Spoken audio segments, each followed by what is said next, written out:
Alors finalement, après tout ce travail que vous avez mené, notamment ces rencontres avec des malentendants, quels conseils vous pourriez donner aux audioprothésistes qui nous regardent? Ce sont les personnes que les audioprothésistes ont en face d'elles qui sont importantes et qui sont celles à écouter.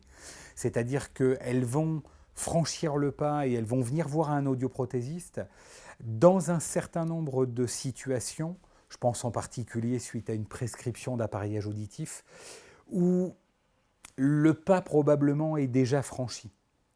Et je crois que l'accompagnement que les professionnels, que les audioprothésistes peuvent amener aux personnes malentendantes, il se situe plutôt dans toute cette population en fait, qui commence à ressentir une gêne, mais qui n'a pas encore franchi le pas. Elle est dans sa première étape dans le parcours vers la solution. En fait, les audioprothésistes vont participer à conforter, à rassurer.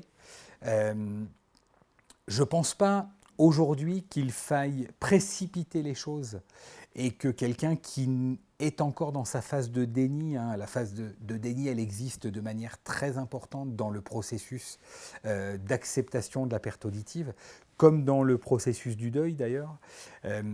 Cette première phase-là, elle doit participer, elle doit être une phase de réflexion, elle doit être une phase d'acceptation.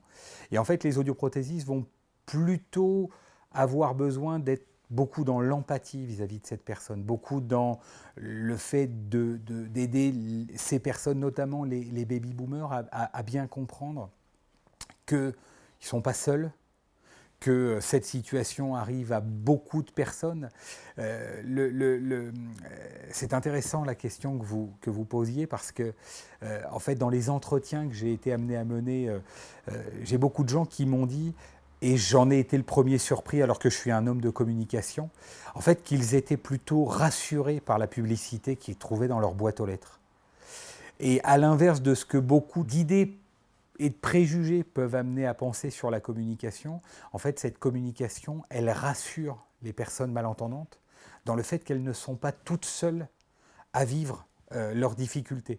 Concrètement, elles nous disent, vous savez, moi quand je vois une pub dans ma boîte aux lettres, c'est qu'il doit y avoir sûrement beaucoup de personnes dans la même situation que la mienne, sinon les annonceurs ils communiqueraient pas comme ça, ils dépenseraient pas de l'argent pour essayer de parler des solutions qui existent. Donc en fait, c'est plutôt quelque chose de rassurant, et c'est ces personnes-là qui vont être rassurées, ces personnes-là qui sont dans leur phase de réflexion et qui se disent finalement, oui, si je suis comme tout le monde, si ça arrive à beaucoup de gens, ça va participer au processus d'acceptation parce que ça va leur permettre de se dire finalement, si je suis dans la norme, je ne suis pas anormal et donc autant franchir le pas et aller trouver une solution. Donc ça c'est un élément fort. Après, il y en a un, et je pense que le sujet est peut être un petit peu polémique, en tout cas je dirais qu'il ouvre à la discussion. Un des verbatims très marquants qui m'a été exprimé, c'est quelqu'un qui m'a dit « Mais vous vous rendez compte, quand on parle de ces produits-là, on dit prothèse. C'est glauque, non ?» Ça, c'était le propos de cette personne. Et en fait, moi, ce que j'ai entendu dans le « c'est glauque, non », c'est qu'en fait, cette personne, elle avait, bien qu'elle soit malentendante, pas envie d'envisager de porter une prothèse. Donc je pense que là aussi les professionnels et notre industrie en général a peut-être un peu de travail à faire sur sa communication. C'est pas ce qui est le plus fun pour beaucoup d'audioprothésistes qui sont énormément dans la maîtrise de leur art d'un point de vue technique. Mais en fait, il faut qu'ils comprennent, les audioprothésistes, qui participent aussi à l'image qu'ils vont donner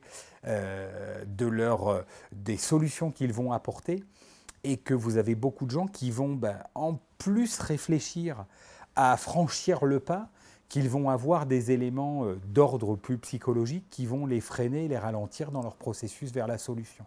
Quand on parle au grand public, quand on parle à certains professeurs ORL, quand on parle aux médias de solutions auditives, ils sont loin d'être contre cette pratique-là, cet usage-là.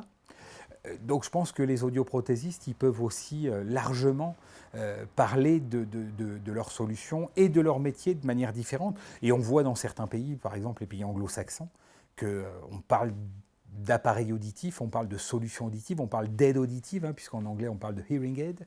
Et donc c'est une aide à l'audition.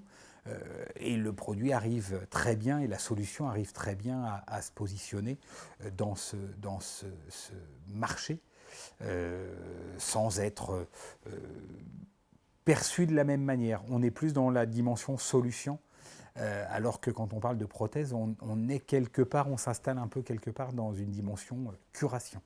Partagez avec nous le fruit de vos recherches. Merci à vous d'avoir été au rendez-vous. À très bientôt pour une nouvelle émission sur Audition TV.